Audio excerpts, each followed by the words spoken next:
आता सुरू होत आहे देशातील सगळ्यात मोठा खटला आपकी अदालत रजत शर्मान सोबत।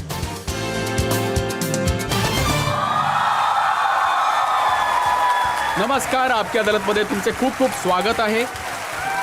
आजकाल पूर्ण देशामध्ये छठ पूजेचे उत्सव साजरे केले जात आहेत। महापर्व साजरा केला जात आहे। चारी बाजूंनी उत्साहाचं वातावरण आहे। या वातावरणात आपकी अदालतमध्ये आज आपले पाहुणे आहेत भोजपुरी सिनेमांचे सगळ्यात मोठे स्टार। हे गायक आहेत, ऍक्टर आहेत, अभिनेता आहेत आणि अलीकडेच नेता देखील बनले आहेत। Please welcome Dinesh Lal Yadav Nirahua.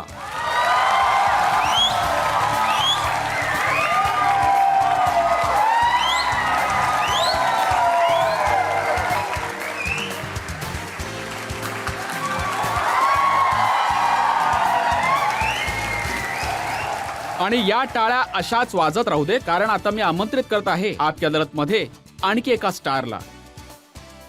या भोजपुरी गायनामध्ये, अवधी भाषेमध्ये गायनामध्ये खूप मोठ्या स्टार आहेत। आपल्या आजच्या जज आहेत, यांना लोक राणी या नावाने ओळखतात। Please welcome Malini Awasthi.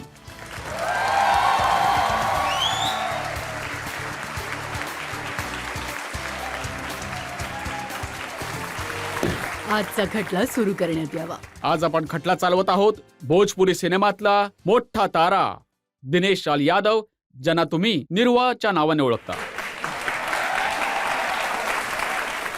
सगळ्यात आधी तर मी तुमचे आभार मानतो आणि तुम्हाला प्रणाम करतो की तुम्ही मला संधी दिली की मी आपकी अदालत या शोमध्ये येऊन आणि पूर्ण देशातली जी जनता आहे, ज्यांनी इतके आशीर्वाद दिलेत एका शेतकऱ्याच्या मुलाला, त्यांचे मी खूप आभार मानू इच्छितो। तुम्हा सगळ्यांचे मी खूप खूप आभार मानू इच्छितो। तर मग चला सुरू करूया आपकी अदालतमध्ये आजचा खटला। पहिला आरोप दिनेश लाल यादव निरहुआ यांच्यावर। आपकी अदालत मध्ये भोजपुरी सिनेमाचे सुपरस्टार दिनेश लाल यादव निरहुआ यांच्यावर आरोप आहे की हे खूप खोडकर आहे। दिनेश लाल यादवजी, निरहुआजी, तुमच्या लहानपणीच्या गोष्टी मी ऐकल्या आहेत। सिंगर बनण्याचा छंद होता आणि छंद असा होता की म्हशीवर बसून खूप खूप तास गात बसायचात। खरं आहे सर, तुम्ही जे म्हणालात की मी म्हशीच्या पाठीवर बसून बराच वेळ गाणं गात बसायचो, खरं तर लहानपणापासून मला घोड्यावर बसायचं होतं। कारण माहित नाही का, पण लहानपणापासून वाटायचं की मी राजा आहे। पण घरामध्ये तर घोडाच नव्हता, मी कसा राजा असेल? हा कोणत्या राजघराण्यामध्ये जन्माला आलो की जिथे घोडाच नाहीये? तर वाटत होतं की चला ठीक आहे, घोडा तर नाहीये, कमीत कमी म्हैस तरी आहे। तर तिलाच चरायला न्यायचं काम आम्हाला मिळालं होतं। गाय सुद्धा होती, गाय आणि म्हशीला चरायला न्यायचो। तर गायीवर तर बसत नव्हतो, पण म्हशीच्या पाठीवर बसून मी, आणि कारण की सिवानमध्ये गाणं गाण्याची मजा काही औरच आहे, तर मी गात होतो कित्येक तास, म्हणजे म्हशीच्या पाठीवर पण बसून। वडिलांना वाटत होतं की शिकून वगैरे काहीतरी बनायला पाहिजे, ऑफिसर बनायला हो, पाहिजे। म्हणजे माझ्या वडिलांना वाटत होतं की जे बँकेमध्ये कॅशियर असतात ना, सगळे पैसे त्याच्याजवळच असतात। तर ते मला म्हणायचे की तू शिक मस्तपैकी आणि बँकेमध्ये कॅशियर बन। तर अभ्यास तर आम्ही करतच होतो, वडिलांसोबतच राहून कलकत्त्यामध्ये शिक्षण घेत होतो। आणि मार पण मिळायचा का? खूप मार मिळायचं सर सिनेमाच्या नादात।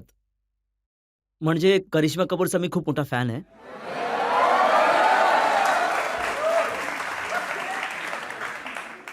त्यांचा कोणताच असा सिनेमा नव्हता जो फर्स्ट शो मी पाहिला नसेल। जेव्हाही रिलीज होत होता, मी शाळेतून पळून, एकदा तर मी आर्मीच्या कॅम्पमधूनही जाऊन पाहिला होता, कारण मी एनसीसी करत होतो आणि आमचा कॅम्प गेला होता एका ठिकाणी, आणि मला समजलं की आज करिश्मा कपूरचा सिनेमा रिलीज होणार आहे। शुक्रवारचा दिवस होता। मनात म्हटलं यार, आयुष्यातला एक रेकॉर्ड तुटेल जर मी नाही पाहिला तर मी तिथूनही जाऊन पळून त्यांचा सिनेमा बघत होतो। आणि वेडेपणा असा होता की की घरातल्या भिंतींच्या सगळ्या ठिकाणी त्यांचे फोटो चिटकवून ठेवत होतो। आता बाबा जेव्हा देवाची पूजा करायचे, तर थोडा धूर तिथेही जात असे. तर ते मला खूप ओरडायचे की यार तू हे काय सगळं लावून ठेवलंयस की आता ह्या लोकांना सुद्धा अगरबत्ती दाखवू. तर मी वडिलांना म्हणायचो की त्यांना पण दाखवा थोडं देवी समजून, काय हरकत नाहीये. तर खूप मार मिळायचा सर. तर आज सुद्धा लक्षात आहे तुम्हाला? सर आता तर परिस्थिती अशी आहे की मी जेव्हा झोपतो तर स्वप्नात येऊन सुद्धा मारतात हो मला. आणि मला वाटतं की मारत आहेत, पळून पळून मारतायत. पण तुम्ही मस्ती करणं अजून सोडलेलं नाहीये. ते म्हणतात ना सर की माकड किती म्हातारा झाला तरी उड्या मारणं सोडत नाही.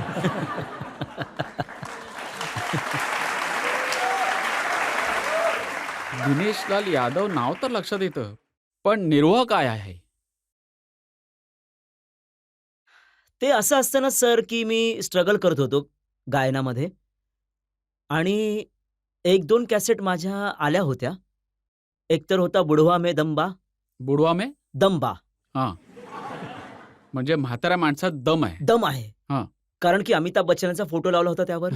आणि अमितजी जे आहेत, नवीन-नवीन जे येत होते स्टार, त्यांना पण अगदी एकदम पछाडत होते. तर बुढवा में दमबा ही कॅसेट आली आणि त्यानंतर आणखीन एक कॅसेट आली, मलाई खाये बुढवा. आणि लोकांनी खूप पसंत केली. पावसाळ्यानंतर एक कार्यक्रम होता माझा बिहारमध्ये आणि आम्ही सगळे बिहारला कार्यक्रमासाठी जात होतो. तर पाहिलं की खूप जास्त गर्दी, कोणत्यातरी जत्रेमध्ये फसलो आहोत, वाटतं पोहोचूच शकत नाही. आणि तिथे जी पब्लिक होती ती बोलवायला लागली, तर आम्ही म्हणालो, "बाबांनो, इथे नाही जमणार. आमचा कार्यक्रम आहे, आम्हाला जाऊ द्या." तर ते म्हणाले की "नाही, इथेच तुमचा कार्यक्रम आहे. ही जत्रा नाहीये, लोक तुम्हाला बघायला आलेत." आणि सगळे लोक ओरडत होते, "निरोवा सटल रहे!" आणि जिथे पण जायचं सर तेव्हापासून सगळे निरोवा, निरोवा म्हणायला लागले. आणि मला थोडं विचित्र वाटायचं की माझं नाव दिनेश लाल यादव आहे आणि मला निरोवा का बोलतायत? पण एक सिनेमा करत होतो त्यामध्ये एक हिरोईन होती स्वाती वाजपेयी. त्यांनी मला सांगितलं की जर हे लोक तुम्हाला निरोवा नावानेच बोलवत आहे, तर तुम्ही चिडत का आहात? कारण की लोक आपली ओळख बनवण्यासाठी काम करत असतात. तुमची तर ओळख ऑलरेडी बनली आहे. लोकांनी दिले नाव निरोवा. तुम्ही ते स्वीकार करा. आणि त्या दिवसापासून मी पण स्वतःला निरोवा समजू लागलो. पण हे निर्वाहाचा अर्थ तरी काय आहे? सर निरोहाचा अर्थ आहे कुंकू. त्या गाण्यामध्ये असं दाखवलं गेलं होतं, सांगितलं होतं, की "दूल्ही रहे बीमार निरोहा सटल रहे." हं. सर गाऊन दाखवा गाऊन ना दाखवू एकदा. का? प्लीज गा ना. अरे दुल्ही रहे बीमार, अरे दुल्ही रहे बीमार, निरहुआ निरहुआ निरहुआ सटल रहे, मंगर चाहे सोमार जाके डटल रहे, संगी साथी यार सबसे कटल रहे, मेहर के सेवा में खाली जुटल रहे.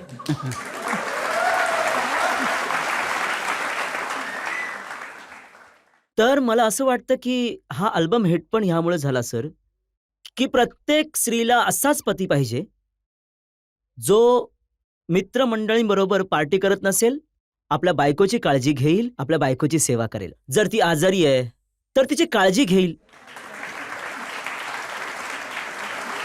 आणि म्हणून कदाचित ज्या माता भगिनी आहेत त्यांच्यामध्ये मी खूप फेमस झालो.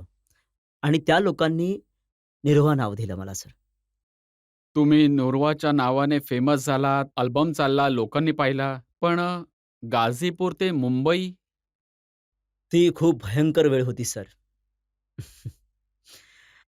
गाझीपूर माझा जिल्हा आहे आणि गाझीपूरमध्येच एक शो होता आणि शोमध्ये लोक जेव्हा कोणताही कार्यक्रम सुरू करतात, त्याआधी देवीचं गीत गातात, आईची आराधना करतात, सरस्वतीची वंदना करतात. आणि जशी मी ती वंदना सुरू करत होतो, तर पब्लिकमधून एक माणूस आला आणि म्हणाला, की "बंद करा. निरुहा सटल रहे म्हणा." मी म्हणलो, "ठीक आहे भाऊ, ते तर रात्रभर गाऊया. आधी देवीची तर वंदना करू दे." नाही म्हणाला, "नाही करू देणार." मी त्याला म्हणालो, "अरे दादा, जर वंदना नाही गायली तर मी पुढेही नाही गाणार मी." त्यानंतर तो एकदम हट्टाला पेटून बसला. कॉलर पकडली माझी. आता कॉलर पकडली तर मी पण अहिराचा मुलगा आहे. माझ्या हातला आहेर जागा झाला आणि उचलून आपटलं त्याला मी.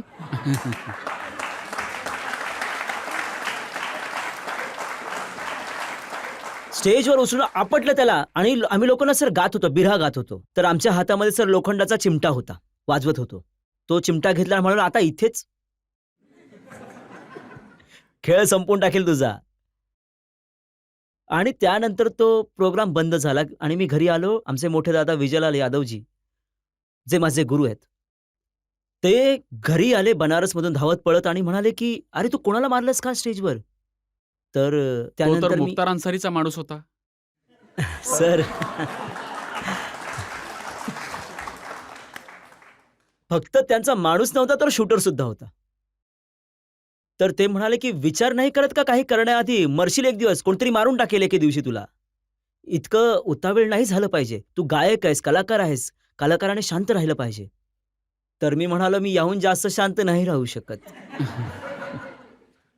जर कोणी माझ्याच देशामध्ये, माझ्याच जिल्ह्यामध्ये, माझ्याच गावामध्ये मला माझी श्रद्धा पूर्ण करण्यासाठी थांबवत असेल, तर मी त्याला सोडणार आहे का?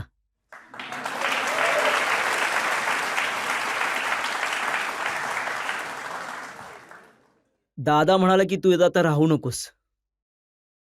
चल निघ इथून आता. तर मी म्हणालो कुठे जाऊ? म्हणाले जा मुंबईला जा. मग इतकाच चांगला कार्यक्रम चालू होता, सगळं काही चालू होतं. सगळं सोडून मी मुंबईला आलो. आणि स्वप्न तर होतंच मुंबईला यायचं, की पोहोचायचं मुंबईला. आता संधी पण मिळते. मुंबईला आलो, मग तिकडे फाईट शिकलो, डान्स शिकलो, सगळं काही शिकलो. आणि सिनेमांमध्ये संधी मिळाली.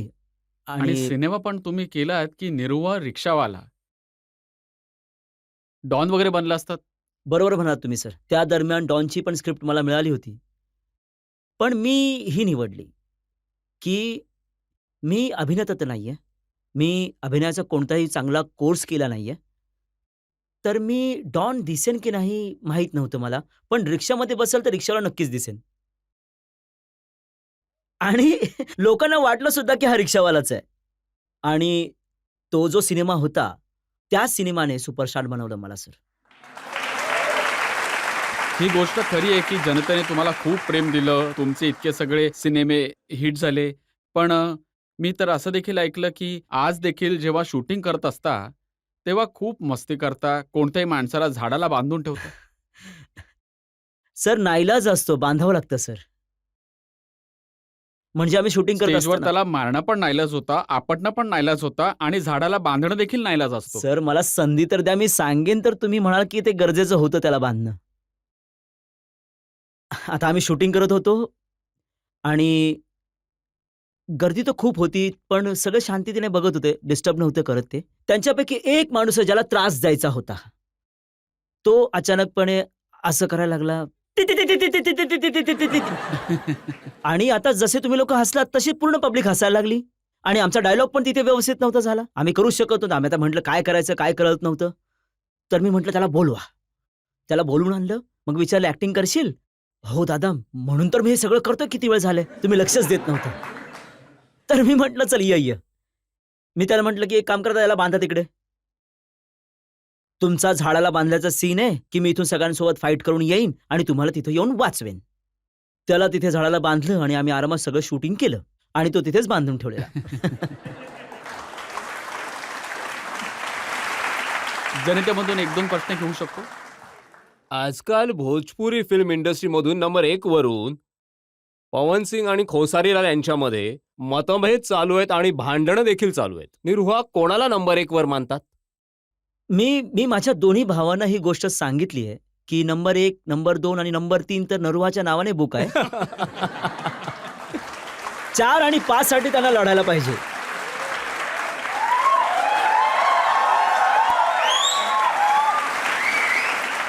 हे जितके भोजपुरचे स्टार आहेत, मनोज तिवारी आहेत, रवी किशनजी आहेत, पवन सिंग आहेत, खेसारी लाल यांनी नाव सांगितलं, तुम्ही आहात, तर सगळ्यात जास्त मस्तीखोर कोण आहे?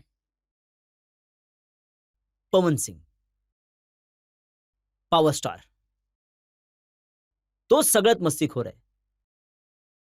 त्याची मस्ती जर मला सांगावी लागली तर माहित नाही तुम्ही ठेवाल की नाही की कट कराल. खूप मस्तीखोर आहे तो. मी 19 मध्ये निवडणूक लढवत होतो आणि निवडणुकीच्या दरम्यान ज्या दिवशी नामांकन होतं त्या दिवशी आम्ही लोकांनी ठरवलं की पवन सिंग, खेसारीलाल आणि निरुबा तिघे जाऊया.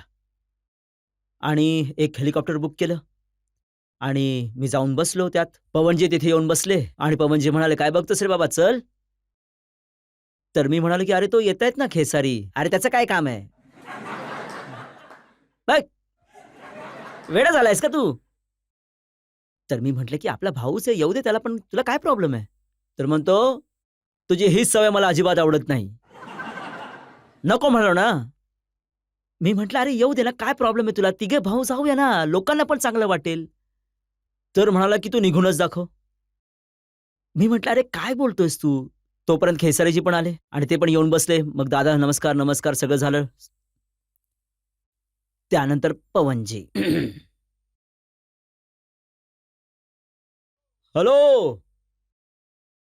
तो पायलट मागे वळून म्हणाला, "जी सर." "आता हेलिकॉप्टर पॉवर स्टार उडवणार."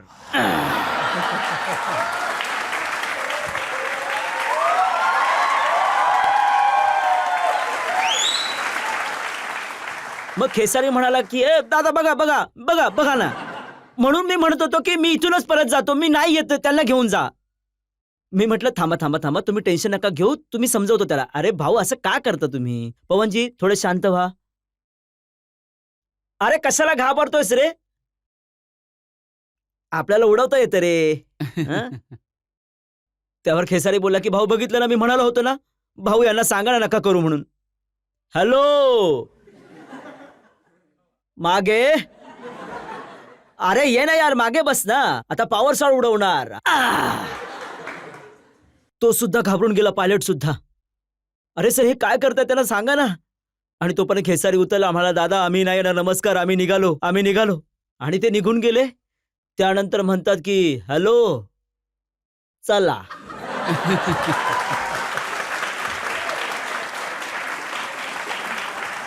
त्यामुळे त्यांच्या खोड्यांची बरोबरी कोणाशी नाही होऊ शकत. खूप मस्तीखोर आहेत.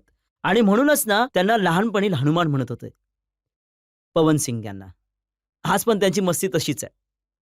आणि मी ऐकलंय की रवी किशन तुम्हा सगळ्या लोकांना ज्ञान वाटत असतात, सांगतात की कोणत्या प्रोड्युसरला कसं हँडल करायला पाहिजे. ऍक्च्युअल मध्ये ना आम्हा सगळ्यांचे गुरु तेच आहेत. ते जेव्हा पण भेटतात ना तेव्हा म्हणतात की जिंदगी झंड बा फिर भी घमंड बा, हर हर महादेव. अरे साला कोण आला सिनेमा बनवण्यासाठी? तर म्हटलं आलाय भैया आणि म्हणत आहे की भरपूर पैसा आहे आणि पूर्ण इंडस्ट्री बदलून टाकेन. अच्छा पाठव त्याला, आम्ही बदलून टाकतो. आणि सांगतात की हे बघ काय बेटा, याच्या जवळ माया जास्त झालीये आणि याला मायेपासून मुक्तता हवी आहे. म्हणून इतक्या दूर आलाय. कारण आता सांगा, जो माणूस भट्टी चालवत होता त्याला फिल्म बनवायची आहे. समजते तुम्हाला? समजते ना? नाही, तुम्हाला नाही समजणार. आम्ही म्हणतो नाही दादा समजते समजते. बघ काय ना बेटा, हा तर आलाय काहीतरी दगडमाती सारखा सिनेमा बनवेल आणि आपल्या इंडस्ट्रीला खराब करून टाकेल. तर याच्या जवळची माया आहे, ती माया घेऊन टाक आणि याला मायापासून मुक्त करून पाठवून दे पर्वतांमध्ये. तर हे सगळं ज्ञान त्यांचंच असतं सर. आणखी एक प्रश्न जनतेमधून घेऊ शकतो. एक रिक्वेस्ट करायला आवडेल, जर तुम्ही तुमचं एक आवडतं हिंदी गाणं आम्हाला ऐकवलं तर. बापरे. तर तुम्ही गाणं गाण्यासाठी सांगितलं हिंदी सिनेमामधलं, तर मी लहानपणी माझ्या गर्लफ्रेंडसाठी गात होतो, तेच गाऊन दाखवतो.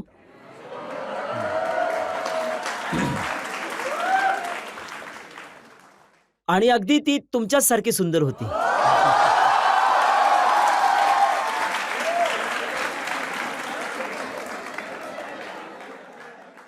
आणि मी जेव्हा तिला बघायचो तर हेच गाणं म्हणायचो. तुझे देख के आहें भरता हूँ, तुझे देख के आहें भरता हूँ, लव तुझे लव मैं करता हूँ. एका ब्रेकसाठी थांबूया आणि ब्रेक नंतर आपकी अदालतमध्ये निरुआ यांच्यावर आरोप आणि प्रत्यारोप असे सुरू राहतील. जगामध्ये कोणी तुम्हाला जर असं म्हणणार असेल की तुम्ही बिहारी आहात, तुम्ही भोजपुरी बोलता, तर या गोष्टीसाठी कधीही लाज बाळगू नका. तुम्ही असं बोला जसं मी बोलतो कुठेही गेल्यानंतर. चाहे रहिया बॉम्बे दिल्ली, चाहे रहिया मसूरी में, लिखिया पढ़िया कोनो भाषा बतिया भोजपुरी में.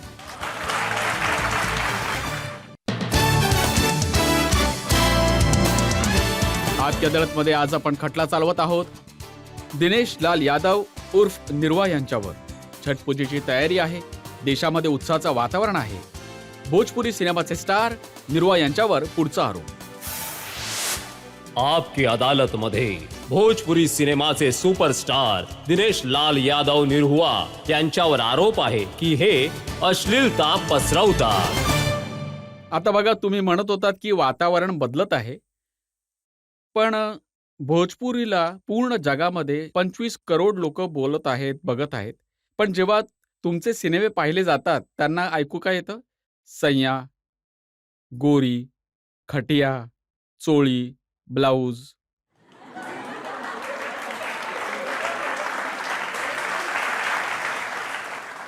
ही सर्वात योग्य जागा आहे, हाच तो मंच आहे जिथे मी गोष्ट सांगू शकतो, पूर्ण जगाला सांगू शकतो की हे खूप मोठं षडयंत्र आहे भोजपुरीला बदनाम करण्याचं. आणि त्यामागे कारणही तसंच आहे. आमचे सिनेमे बनतात 1 करोडमध्ये, इतर सिनेमे बनतात 10-20 करोड किंवा 50 करोड, 100 करोडमध्ये. आणि जेव्हा थिएटरमध्ये आमचे सिनेमे लागतात भोजपुरीचे आणि तिथेच ते 100 करोडची फिल्म रिलीज होत असते आणि थिएटरवाल्यांना सांगितलं जातं की बघा आमचा सिनेमा रिलीज होतोय, लावा, तर बोलतात की नाही, निरुआची फिल्म लागली, नाही लावणार. तर त्यांना असं वाटतं की असा कोणता सिनेमा बनवलाय या लोकांनी ज्यामुळे आमचा इतका मोठ्या सुपरस्टारचा सिनेमा नाही लावत आहे तिथे. तर जाऊन बघतात आणि मग बघतात तर त्यांना खरंच समजतं की अगदी जबरदस्त सिनेमा या लोकांनी बनवलाय, अगदी सुपरहिट सिनेमा बनवलाय यांनी. तर यांना डिग्रेड कसं केलं जाईल? तर डिग्रेड करण्यासाठी मीडियामध्ये, प्रत्येक इंटरव्ह्यूमध्ये, प्रत्येक प्लॅटफॉर्मवर भोजपुरीला अश्लील फक्त अश्लील गोष्टी म्हणून बोलून आणि ते अशा प्रकारे दाखवलं जातं की खरं तर आज हा पूर्ण देश ठरवेल, की ही पूर्ण जनता ठरवेल, की जज साहेब ठरवतील, तुम्ही ठरवाल. जो तुम्ही आरोप लावला आहे की आमच्या गाण्यांमध्ये असतो शब्द सय्या, तर त्याच्या गाण्यांमध्ये काय असतं? सैया के साथ मड़ैया में. ते अश्लील नाहीये, ते अश्लील नाहीये. त्यांच्या गाण्यामध्ये काय असतं? आम्ही फक्त आमच्या गाण्यांमध्ये हे दाखवलं की आमची पत्नी आहे आणि ती तयार होत आहे जाण्यासाठी आणि ती म्हणत आहे की हाथ पहुंचत नहीं खे जाता रूक राजा जी, लगाए दें चोलिया के हुक राजा जी.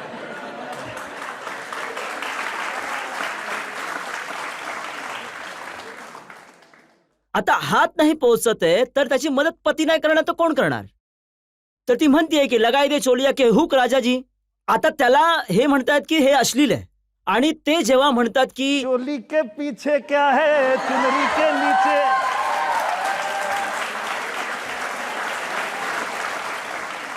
आम्ही तर भाऊ भोजपुरीमध्ये फक्त हुक बद्दल बोलतोय, तुम्ही कशाबद्दल बोलताय ते जरा सांगा ना. आता तुम्ही भोजपुरीमध्ये काय बोलत असता त्याचे 1-2 उदाहरणं सांगतो मी. सांगा ना. ते भोजपुरीमध्ये आहे, आता मी मराठीमध्ये ट्रान्सलेट केलं आहे. नवऱ्याला भेटायचं रात्री 1:30 वाजता. जवानिया का मेल रात 1:30 बजे.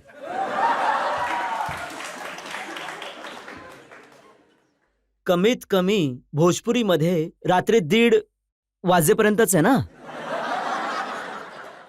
जे आमच्यावर आरोप लावतायत ते काय बनवतायत? सुबह से लेकर शाम तक, शाम से लेकर सुबह तक प्यार करो, मुझे प्यार करो.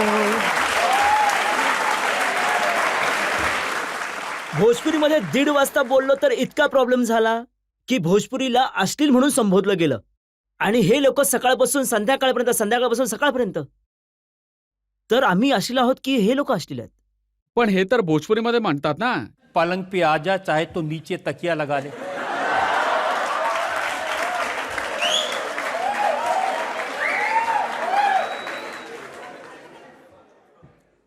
आता बघा, आज हा योग्य मंच मिळालाय मला. मी पूर्ण जगामध्ये जितके भोजपुरी भाषा बोलणारे समजणारे लोक आहेत, आज त्यांच्या वतीने मी उत्तर देईन. आम्ही तर तेवढेच म्हणत आहोत, तर हे तर म्हणतात की छत पे सोया था बहनोई, मैं तन्ने समझ के सो गई, मुझको राणा जी माफ करना, गलती मारे से हो.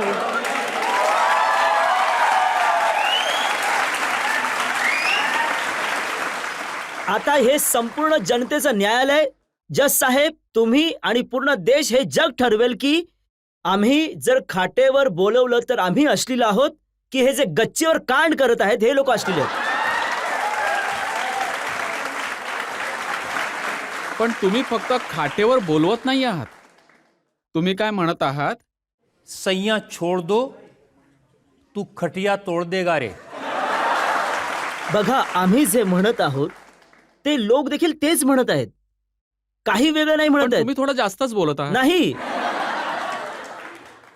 जज साहेब, आम्ही जास्त बोलत आहोत की बाकीचे लोक जास्त बोलत आहेत, यावरून हे ठरवा की बघा, तुम्ही लोक. कोणत्याही भोजपुरी सिनेमामध्ये जोपर्यंत हिरोईनची धगधग नाही दाखवत तोपर्यंत सिनेमा पूर्ण नाही होत. आणि खूप वेळ तर दाखवतात असं. अच्छा, मला समजलं सर, तुम्ही असं का विचारताय ते मला समजलं सर. मला आमच्या गाण्यांमध्ये आलं आहे की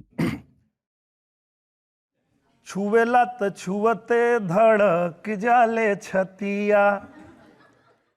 अहो दादा, भोजपुरीमध्ये तर हेच म्हणत आहे की पहिल्यांदा जर एखाद्या बॉयफ्रेंडने गर्लफ्रेंडला टच केलं तर धक्क करून त्याची हृदयाची धडधड वाढायला लागली ना. तर हे अश्लील झालं. आणि ते लोक जेव्हा म्हणतात की सैया ने देखा मुझे ऐसे,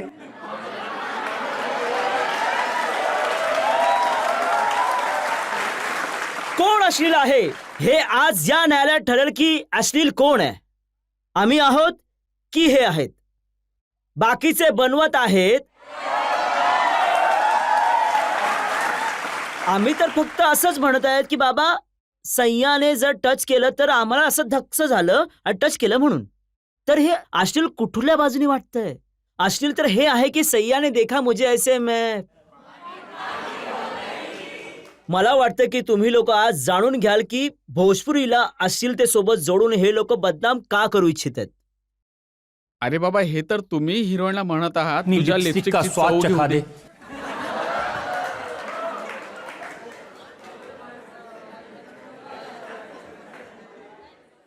नावात कुंकू आणि चाखायची लिपस्टिक. मुद्दा हा आहे की सर की किती मी स्पष्टीकरण देऊ, आणि जितकं तुम्ही स्पष्टीकरण मागाल तेवढं मी स्पष्टीकरण देईल आणि बाकीचे लोक गुंडाळतील. कारण जर तो म्हणतोय तर तो फक्त इतकंच म्हणतोय की ना मला चाखू दे या लिपस्टिकची चव कशी आहे, म्हणजे हा कोणता फ्लेवर आहे. त्याला तर हे जाणून घ्यायचंय की कोणती, आंब्याची आहे की लिचीवाली आहे. आणि ते लोक जेव्हा बनवतात सरळ जवानी का रस पी गया, ते पूर्ण जवानीचा रस पिऊन जात आहेत. तर अश्लील नाहीये. मी तर फक्त फ्लेवरच्या चक्करमध्ये अश्लील काय, झालो. तुमचं म्हणणं बरोबर आहे. तिथं पण होत असतं, जीव धगधग करू लागला. हे पण ते बघा, म्हणतात की आम्ही भोजपुरी सिनेमांमधून शिकलो आहोत. बघा, यावरूनच हे समजतं की हे किती मोठं खोटं आहे. आधी हिंदी सिनेमा बनायचे की भोजपुरी? हिंदी सिनेमा बघून, हिंदी हिरोंना बघून आम्ही हिरो बनलोय ना. आम्ही गोविंदांजींना पाहिलं, आम्ही अक्षय कुमारजींना पाहिलं, तर त्या लोकांनाच बघून तर आम्ही लोक आलोत ना. आता तुम्ही बघा, मला सांगा, तुमच्या कोणताच असा सिनेमा नाहीये ज्यामध्ये लग्नाच्या रात्रीचा सीन नसेल. बेडरूम, पलंग, रजाई हे सगळं परमनंट आहे. एक सिनेमा होता जो तुम्ही पाहिला असेल, राजा हिंदुस्तानी. त्यामध्ये हिरोईनचा बाप म्हणतो की राजा, तुझं लग्न झालं आहे का? तो म्हणतो, नाही साहेब, आतापर्यंत जशी पाहिजे तशी मिळाली नाहीये. अरे काय, तुम्ही पण स्वप्नाच्या जगामध्ये बुडालेले असता, जसं काही वाटतं की कोणी राजकुमारीच येणार आहे. तो म्हणतो की येईल साहेब, आमच्या पण स्वप्नात ती राजकुमारी येईल. मी पाहिलं तर मलाही वाटलं की माझ्या पण स्वप्नातली राजकुमारी येईल. आणि मग आम्ही सर निरुहा हिंदुस्थानी बनवली आणि निरुहा चालला आपल्या स्वप्नातल्या राजकुमारीला शोधायला मुंबईमध्ये आल्यानंतर स्वप्नातली राणी भेटली देखील. स्वप्नातल्या राणीला घेऊन तो गावी आला आणि गावातलं कल्चर, भोजपुरीचं कल्चर असं होतं की तिची बिघडलेली मुलगी होती ती सुधारली. तिचा बाप पण येऊन तिला ओळखू शकत नाही की ही माझी मुलगी आहे, जिला आम्ही आयुष्यभर नाही सुधारू शकलो. तुम्ही लोकांनी कसं सुधारलं? तर मी म्हटलं की भोजपुरीचा रंग असतोच असा की कोणत्याही रंगावर तो आणखीन चढतो.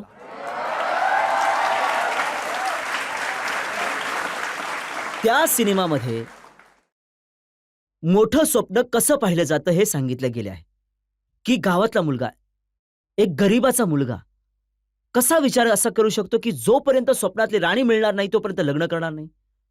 मोठे विचार, मोठी स्वप्न पाहणं तो सिनेमा सांगतो. त्यानंतर त्यात अध्यात्म देखील आहे. कि राह में निकल चला ये राही मंजिल जाने कहां भेटाई, समय से पहले भाग से ज्यादा कुछ ना मिल पाई. वेळेच्या आधी नशिबापेक्षा जास्त काहीच नाही मिळत. फक्त तुम्ही तुमचं कर्म करत राहा. जो तुमचा उद्देश आहे तुम्हाला नक्कीच मिळेल. निर्वाजी, तुम्ही खूप प्रयत्न केले की सिनेमांमध्ये वल्गरिटीला डिफेंड करण्याची. खरी गोष्ट ही आहे की भोजपुरी सिनेमांमध्ये अश्लीलता तर आहे आणि आता तुम्ही एक जबाबदार स्थानावर आहात, राजकारणामध्ये आहात, तर तुमची जबाबदारी आहे यामध्ये सभ्यता आणण्याचा प्रयत्न करा.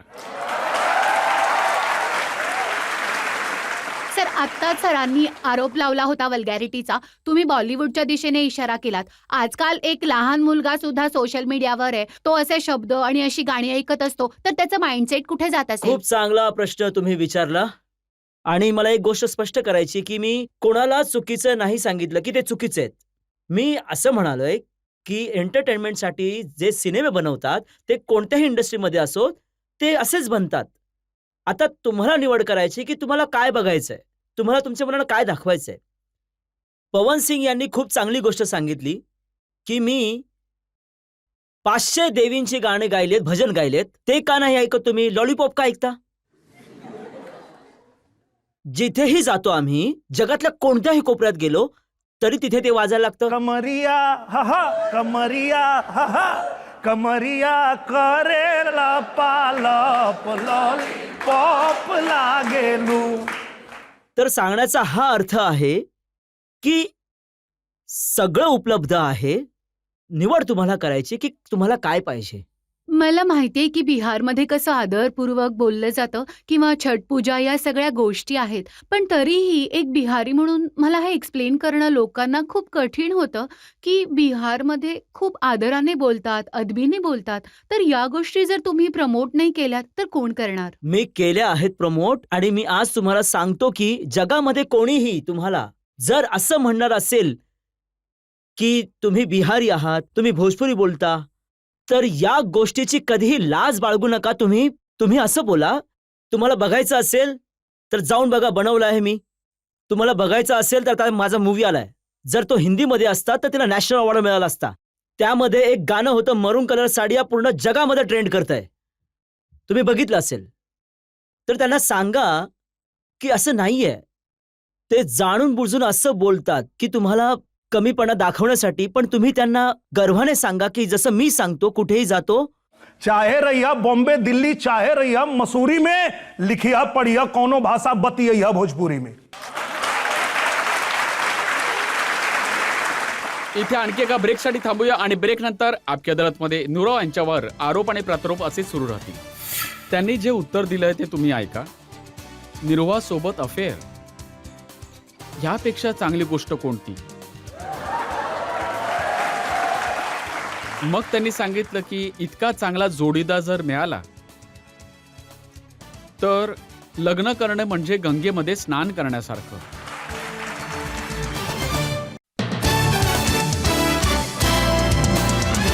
Welcome back.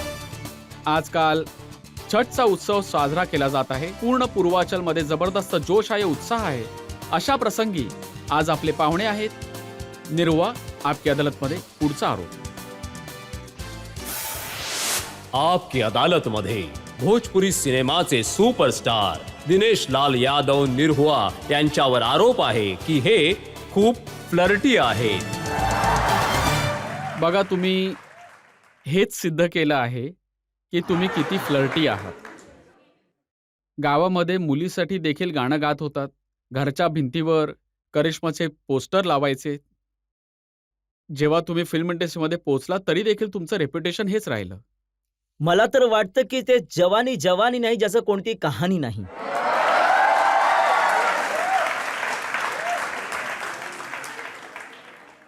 हे बघा, आयुष्य एकदाच मिळालंय, नंतर मिळेल की नाही मिळेल कोणालाच माहित नाही. त्यामुळे मी वर गेल्यावर असं नको व्हायला की देव म्हणेल की बाबा तुला सगळं दिलं होतं तर तू असाच का निघून आलास. त्यामुळे मी येणारी कोणतीच संधी सोडत नाही. मी पण संधी नाही सोडणार. तुम्हाला विचारून टाकतो, आम्रपाली सोबत तुमचं काय प्रकरण आहे?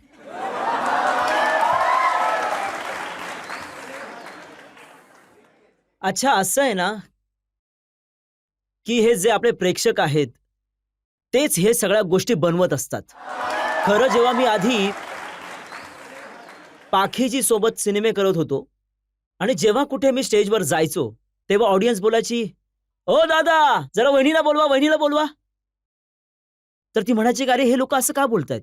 मी म्हणायचं तुम्हाला माहिती आहे ना, बोलू द्या ना त्यांना. जर असं बोलून खुश होत असतील तर काय हरकत आहे. आणि आता जेव्हा आम्रपालीजींसोबत सिनेमे करायला लागलो आणि जेव्हा मी आझमगडमध्ये जातो, आता मी निवडणुकीच्या प्रचारामध्ये आहे आणि जनता बोलते की दिनेश लालव यादव जिंदाबाद, आम्रपाली वहिनी जिंदाबाद. तर मी बोलतो की अरे यार, का कोणाचं आयुष्य खराब करतात तुम्ही लोक. लग्न झालंय माझं, 2 मुलं आहेत. इतकी सुंदर हिरोईन आहे की ती लग्न करेल तर अशा एखाद्या व्यक्तीसोबत करेल की जो तिला पसंत असेल. तुम्ही जबरदस्ती तिला माझी बायको बनवताय. पण सर काय करणार, म्हणजे तिच्यासोबत मी सिनेमा त्यांना करतोय. विचारण्यात आलं की निर्वा सोबत तुमची कशी मैत्री आहे, काय रिलेशन आहे, तुमचं लग्न झाले आहे का? त्यांनी जे उत्तर दिलंय ते तुम्ही ऐका. निर्वा सोबत अफेअर, यापेक्षा चांगली गोष्ट आणखी काय असू शकते. मग त्यांनी सांगितलं की इतका चांगला जोडीदार जर मिळाला तर लग्न करणं म्हणजे गंगेमध्ये स्नान करण्यासारखं. सर आज आपण इथे अदालतमध्ये बसलोय, जज साहेब पण आहेत. तुम्ही सगळे मिळून असा एखादा कायदा बनवा की एक पत्नी आणि 2 मुलं असताना सुद्धा मी आणखीन एक लग्न करू शकेल. मी देखील करेन. प्रत्येक थोड्या दिवसांनी इंस्टाग्रामवर तुमच्या लग्नाचे फोटो पोस्ट केले जातात. काही फोटो मला इथे दाखवायला आवडतील, लोकांना पुरावा म्हणून. आणि हे असं बोलूनच तुम्ही लोकांच्या मनात भावना निर्माण करता की वहिनी कोण आहे.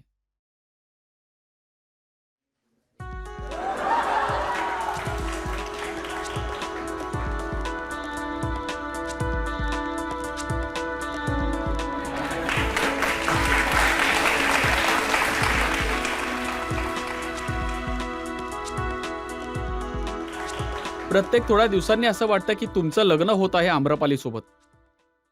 आता प्रत्येक सिनेमामध्ये लग्न होतं तर काय करणार. आणि ह्या गोष्टीवरून ना माझी आई पण खूप नाराज असते. जेव्हा मी गावी जातो तर म्हणते की इकडे या. नाही म्हणतो मी, बोल ना, ऐकतोय. नाही इकडे या. जवळ बोलवते आणि आधी पकडून ठेवते जेणेकरून मी पळू शकणार नाही. आणि म्हणते की एक गोष्ट सांग, जर तिच्याबरोबर तुझं लग्न एकदा झालंय तर पुढच्या सिनेमामध्ये पुन्हा तिच्यासाठी कशाला भांडण करतोस.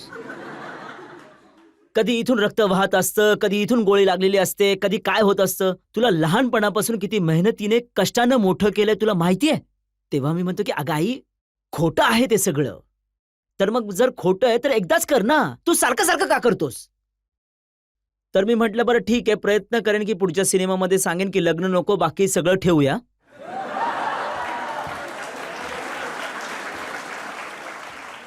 हे तर बरोबर आहे की प्रत्येक सिनेमांमध्ये लग्न होत असतं. हे फोटो त्या लग्नातले पण असू शकतात. पण तुम्ही अयोध्येला जाता, रामरायाच्या मंदिरामध्ये दर्शन करण्यासाठी जाता, तर तुमच्यासोबत त्याच असतात. आता काय होतं की समजून चला की एखादा सिनेमा करतो मी एखाद्या हिरोईन बरोबर, की एखाद्या शो मध्ये गेलो एखाद्या हिरोईन बरोबर. तिथे एखादं धार्मिक स्थळ आहे आणि आम्ही जात आहोत आणि हिरोईन पण म्हणते की तुम्ही जात आहात तर मी देखील दर्शन घेते. तर मी असं का म्हणेन की रामरायाचं दर्शन मी एकटाच घेणार, तुम्हाला नाही घेऊन जाणार. तर सोबत जातो आम्ही सिनेमाच्या दरम्यान. तर असं वाटतं की प्रत्येक ठिकाणी सोबत जात असतो. इतके इनोसंट पण नाही आहात तुम्ही. मी एका इन्सिडेंट बद्दल माहिती गोळा केली आहे. रामभद्राचार्य जे मोठे संन्यासी आहेत, साधू आहेत, त्यांना भेटायला गेलात आणि त्यांनी आम्रपालीला बघून तुम्हाला विचारलं की तुमची बहीण आहे का? अहो आणि तुम्ही बाबांनी म्हणालात की ही तर आता अर्धांगिनी बनली आहे. सांगतो मी, त्यामागचं एक कारण आहे.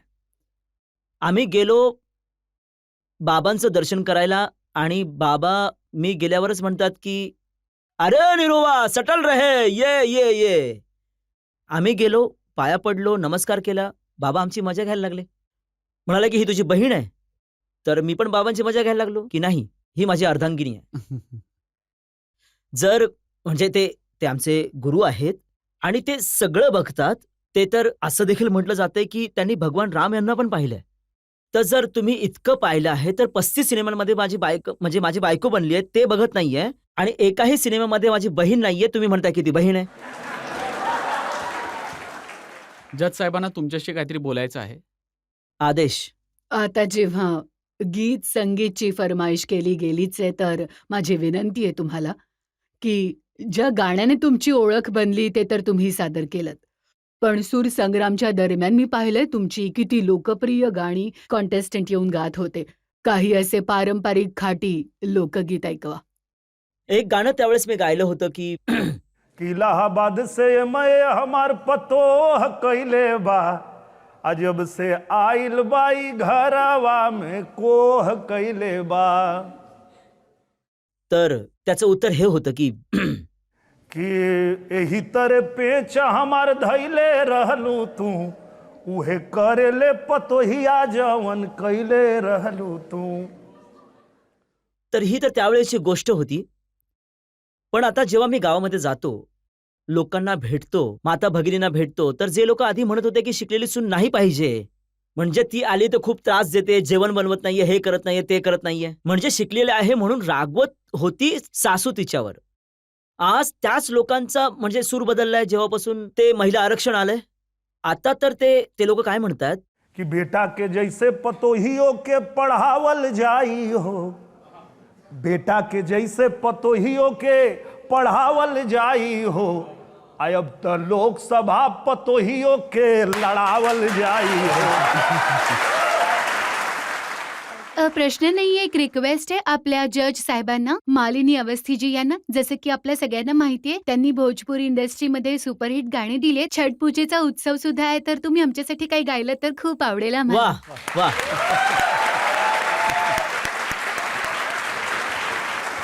आता मालिनीजी, जनतेची डिमांड आहे आणि जनता तर सगळ्यात उच्च आहे.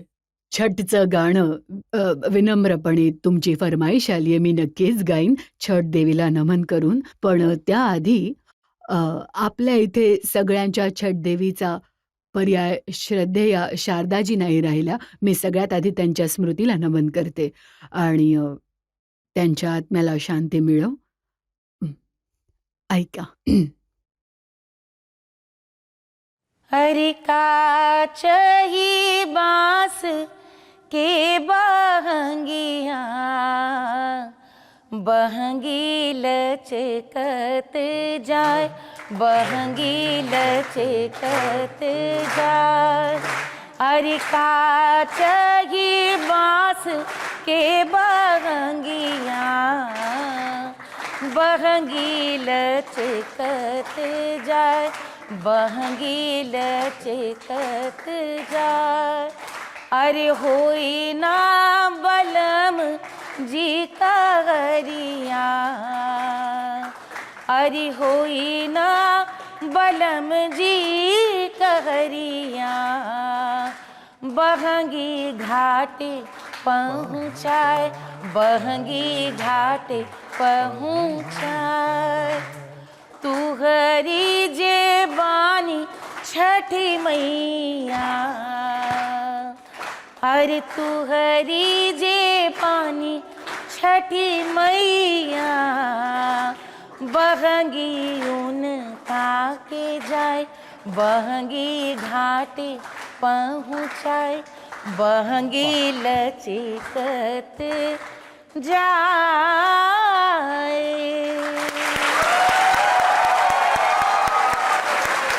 वाह.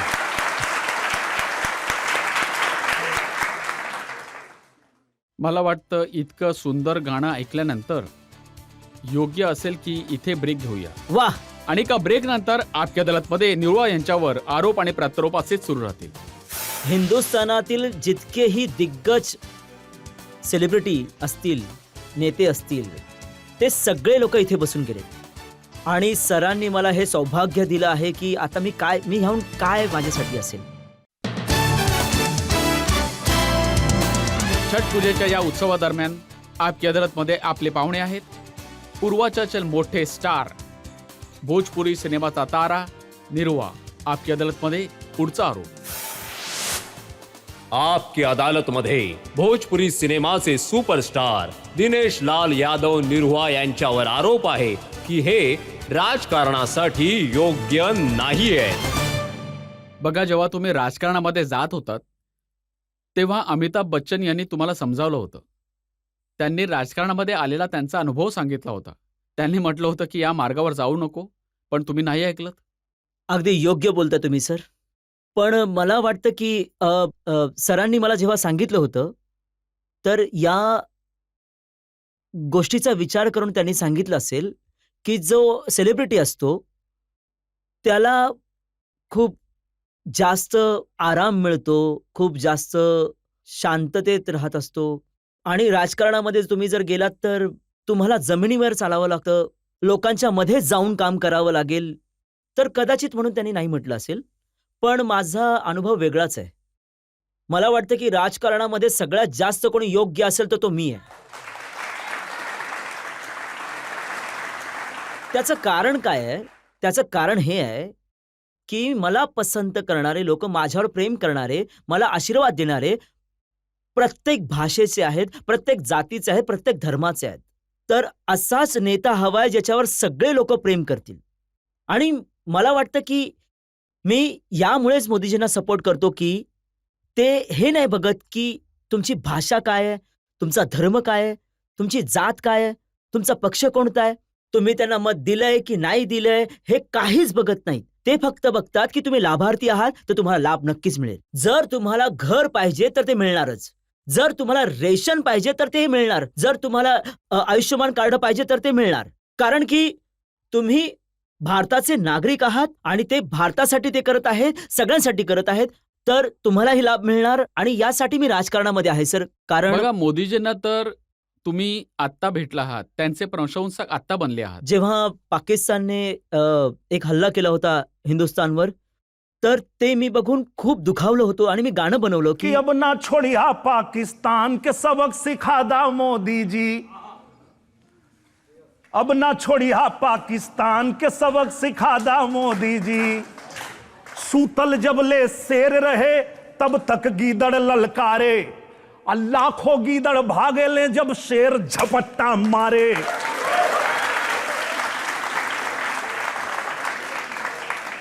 तो पाकिस्तान के अब वो करे औकात बता दा मोदी जी. आणि त्यानंतर सर्जिकल स्ट्राईक झालं. तर मला वाटलं की वाह, म्हणजे आम्ही जे गातोय तो आवाज त्यांच्यापर्यंत पोहोचतोय. तुमचे व्हिडिओज मी पाहिले ज्यामध्ये तुम्ही लोकांना म्हणत आहात सायकलला वोट द्या. जेव्हा कोणीतरी चांगलं काम करत असेल तर त्याचं कौतुक झालंच पाहिजे आणि त्यांना सपोर्ट केलाच पाहिजे. जेव्हा धरतीपुत्र मुलायमसिंग यादवजी रक्षा मंत्री होते त्यावेळेस त्यांनी एक नियम आणला होता की फक्त टोपी आणि शहीदांचा बेल्ट, फक्त ह्याच गोष्टी घरी जाणार नाही, त्याचं पार्थिव शरीरही जाईल आणि सोबतच एक धनराशी पण जाईल. तर मी त्यांचा फॅन झालो. मला समजलं की वाह, नेताजींनी किती मोठं काम केलंय. मी त्यांचा खूप मोठा फॅन झालो. त्यानंतर जेव्हा अखिलेश यादव भाऊ आले आणि त्यांनी म्हटलं की मी कोणत्याही माफियाला तिकीट देणार नाही, तर मी पण त्यांचा प्रचार केला की बस हेच पाहिजे होतं. असाच लीडर पाहिजे होता की जो म्हणेल की मी कोणत्याही माफियाला नाही देणार तिकीट. पण हारल्यानंतर मात्र पुन्हा माफिया लोकांसोबतच गेले. तेव्हा मला वाटलं की आता बुलडोझर बाबाला यावंच लागतंय.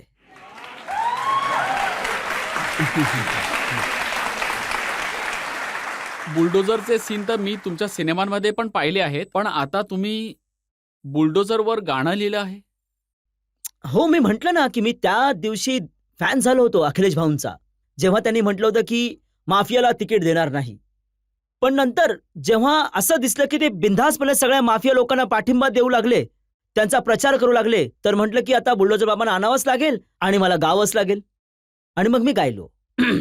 घुस जाला बिलिया में सांप बिच्छू गोजर, चलेला जब चाप के बाबा का बुलडोजर, चलेला जब चाप के.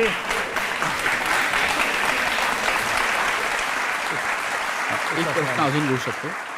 तुमचं एक गाणं खूप जास्त पॉप्युलर झालं होतं, हिट झालं होतं, योगी तो आएंगे. योगी तर आता आलेच आहेत, तर एकदा जर तुम्ही गाणं गायलं असतं तर मजा आली असती. नक्कीच नक्कीच नक्कीच. चाहे जितना जोर लगा लो, चाहे जितना शोर मचा लो, जीतेगी बीजेपी ही, आएंगे फिर योगी ही, आएंगे फिर योगी ही. जनता आहे ती तुम्हाला पसंत करते, एक फिल्म स्टार म्हणून, एक भोजपुरीचा स्टार म्हणून, एक सिंगर म्हणून. ते काम सोडून तुमचा वेळ राजकारणामध्ये घालवत आहात. नाही नाही नाही नाही नाही, मी असं नाही करत आहे. मी कसं करतो तुम्हा लोकांना सांगतो. मी आझमगडमध्ये शूटिंग करत असतो आणि शूटिंगच्या दरम्यान जिथे शूटिंग चालू आहे तिथेच कम्प्युटर लावला जातो, तिथेच ऑफिस बनवलं जातं आणि कोणाचं काही काम आहे तिथेच लेटर टाईप केलं जातं आणि लगेच मोदीजींना पाठवायचं होतं मोदीजींना, योगीजींना पाठवायचं होतं योगीजींना. जिथे जे काम आहे तिथून आम्ही ते काम करतो. असं नाही की आम्ही आमचं काम सोडून दिलंय किंवा जनतेचं काम सोडून दिलंय. त्यांचंही काम करत असतो आणि आमचंही काम करतो. आता म्हणजे बघा, ज्या विचारधारेला आम्ही सपोर्ट करायला उतरलो आहोत, जर आम्हाला वाटतं कि सपने नहीं सच में हकीकत बुनते हैं, इसीलिए तो सब मोदी को चुनते हैं. तर जे प्रत्येक हिंदुस्थानीचं स्वप्न आहे की माझा देश एक विकसित राष्ट्र बनावं आणि हे स्वप्न पूर्ण करण्यासाठी जर मोदीजी दिवस रात्र एक करत आहेत, तर मला वाटतं की काही वेळ जर आम्हाला लोकांना त्यासाठी द्यावा लागला तर दिला पाहिजे आणि आम्ही नक्कीच देऊ. जनतेमधून एक दोन प्रश्न घेऊ शकतो. तुम्ही ऍक्टर असण्याबरोबरच पॉलिटिशियन पण आहात आणि आजमगडमधून निवडणूक पण जिंकलात. यावेळेस काहीतरी कमी राहिली होती. पुढच्या वेळेसाठी काय तयारी आहे तुमची, जेणेकरून या ज्या कमतरता होत्या त्या पूर्ण होतील? ही तयारी आहे म्हणूनच आम्ही आपकी अदालतमध्ये येऊन बसलोय. याहून मोठी काय तयारी असणार आहे ना. म्हणजे मला वाटतंय की हिंदुस्थानातील जेवढे पण दिग्गज सेलिब्रिटी असतील, नेते असतील, ते सगळे लोक इथे येऊन गेलेत आणि सरांनी मला हे सौभाग्य दिलं आहे की आता मी ह्याहून काय माझ्यासाठी असेल. आणि याच मुद्द्यावर आपण एक ब्रेकसाठी थांबूया आणि ब्रेक नंतर ऐकूया आपकी अदालतमध्ये आजच्या जज मालिनी अवस्थी यांचा निर्णय आजच्या खटल्याबाबत.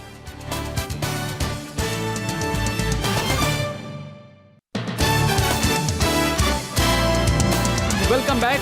छठच्या या उत्सवादरम्यान आजच्या स्पेशल शो मध्ये आपण प्रश्न विचारले फिल्म स्टार निर्वा यांना त्यांच्या पर्सनल लाईफ बद्दल, त्यांच्या भोजपुरी सिनेमांबद्दल, त्यांच्या राजकारणाबद्दल आणि त्यांच्या फ्लर्ट करण्याच्या सवयीबद्दल. आता वेळ झाली आपकी अदालतमध्ये आपल्या आजच्या जज सुप्रसिद्ध गायिका मालिनी अवस्थी यांच्या निर्णयाची. दिनेशलाल निरुआ यांनी आज खूपच आक्रमक आरोपांचा सामना केलाय आणि अदालतला ही गोष्ट जाणवली की त्यांनी अगदी सफाईदारपणे सगळ्या प्रश्नांची उत्तरं दिली. कोणत्याही गोष्टीला नकार दिला नाही, भलेही प्रश्न कितीही कठीण असोत. कुठे ना कुठे दिनेशलाल निरहुआजी यांची कहाणी भारतातील एका गावातल्या मुलाचं स्वप्न पाहणं आणि ते पूर्ण करण्याच्या संघर्षाची कहाणी आहे. मी नक्कीच ही गोष्ट सांगू इच्छिते की तुम्हाला या गोष्टीचा कोणताही भ्रम नाहीये की तुम्ही एक एंटरटेनर आहात, तुम्ही एक कलाकार आहात आणि तुम्ही सिनेमा बनवता किंवा गाता निव्वळ मनोरंजनासाठी. दिव्यअर्थी डायलॉग आणि अश्लीलताच्या मुद्द्यावर तुम्ही खूपच बेधडकपणे तुमची बाजू मांडलीत आणि तुम्ही कुठे ना कुठे दर्शक आणि श्रोत्यांच्या दुहेरी वर्तनाबद्दल खूपच चांगल्या रीतीने टीका केल्यात आणि मला त्यावर माझ्या बाजूने सांगायला आवडेल की फक्त हिंदी सिनेमा नाही तर आजकालचे रॅप तुम्ही शब्द ऐकलेत तर त्याचा जर मराठी अनुवाद केला तर ते घरात ऐकण्यासारखे नाहीत. तरी पण अदालत हे सांगू इच्छिते की कलाकाराने हे नेहमी लक्षात ठेवलं पाहिजे की मनोरंजनासोबतच गायक असो किंवा कलाकार किंवा ऍक्टर, त्याचं समाजाच्या प्रती देखील एक दायित्व आहे आणि विशेष करून तेव्हा जेव्हा तो खूप लोकप्रिय कलाकार असेल. धन्यवाद. अदालत अशी अपेक्षा करते की दिनेशलाल निरहुआजी अशाच प्रकारे शुद्ध मनोरंजन करत राहतील. राजकारणामध्ये विजय पराजय जीवनाचा एक भाग आहे, पण तुमच्या क्षेत्राची सेवा करत राहा. हे अदालत सगळ्या आरोपांमधून तुम्हाला मुक्त करत आहे. थँक्यू. थँक्यू.